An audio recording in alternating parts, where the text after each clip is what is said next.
So I've seen these stories, and there are a couple in the news today of a divorce going on, a father going crazy or allegedly crazy, and allegedly shooting a child or doing harm to a child or killing a child. These stories keep popping up, and it's just terrible. And you wonder, how do family members survive through all of this? How do you move on? And when you even you look at some scenarios where you look at kids and you do wonder, how in the world do these kids turn out to be normal when they're living the lives that they're forced to live right now? So here is this story. This kid's name is Andrew. Are we good to go here? Are you having a problem? Having a problem reaching him. Oh, Lordy. His name is Ross. You spoke with him yesterday, right? I spoke with him yesterday. And he sent all the material. Anyway, his name is Ross Minor. Well, listen. Whenever we do these things, you got to... Well, here's the story. This is what he wrote to us, and this might be him. My name is Ross Minor. I'm 17 years old. When I was 8 years old, I found out my parents were getting a divorce. My father, upset with the divorce, shot me in the right side of my head while I was sleeping. He shot and killed my brother Ryan and then committed suicide. The bullet passed through my head and out my left temple and into my left palm. As a result, I lost my left eye, all the sight in my right eye.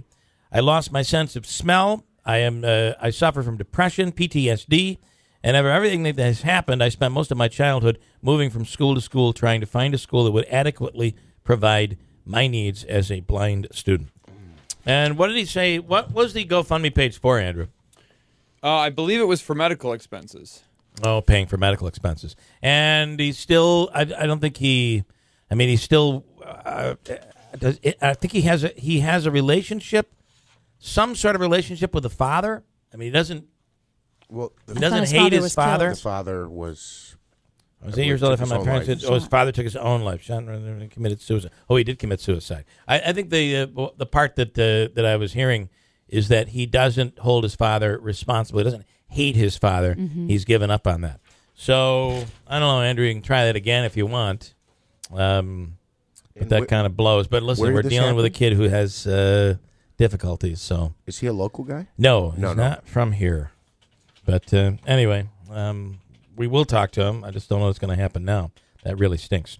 Anyway, other stuff going on. Here we go. You saw Patty Duke died from the Patty Duke Show. Anybody remember that? She was 69 years old, which, right, is young. Yeah. The cause of death was sepsis from a ruptured intestine.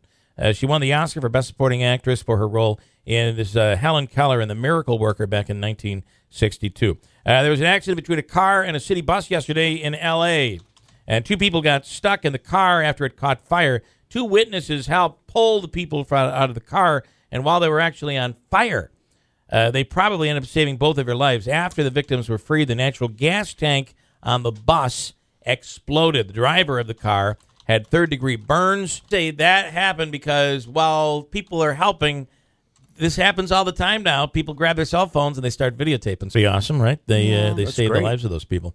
What else do I have here that I wasn't going to have time to get to, but I can now? 24-year-old guy in Houston made a promise to his... This is somebody that should be honored, and we don't probably see enough of it. The kid's 24 years old, made a promise to his grandparents in the second grade that he was going to take care of them and pay off their mortgage when he grew up. And the kid at 24 has just kept the promise by saving up $15,000 from his jobs during college. Oh. He didn't go out and buy a car. He did not go out. Andrew's got him now. He did not. He paid off his grandparents' mortgage. Had enough left over to send them on vacation. His name is Stephen Darts. You did it? Yeah. For real? Yeah. This is the surprise when the grandparents find out that he's paid off their mortgage. That is really How about that? awesome. Isn't that a great story? Were you crying? No. Okay. If was a good story. would you point that out if Yes. I was? No. Because you have pointed it out when I cried once. I never have done that. I have never done that. And by the way, I wasn't crying. No, I wasn't You were crying. wiping your eye. I'm just joking. Yes, I'm having a problem where my right eye continues to tear up. Haven't you guys seen me do it every day Yes. here? Mm-hmm. It's driving me nuts. Yeah. You got the kid, Andrew? Yes, and Okay. that's called emotion, Bill. Okay. I don't have emotion. Okay? Just for the record. I got a break. Ross Minor is the kid's name. Let me take a break first. We're going to take him, and we've now gotten him. His story is incredibly inspirational. If you're ever going to tear up, this would be the time that you might end up doing it. Ross Minor comes up next. Quick break at WIBX.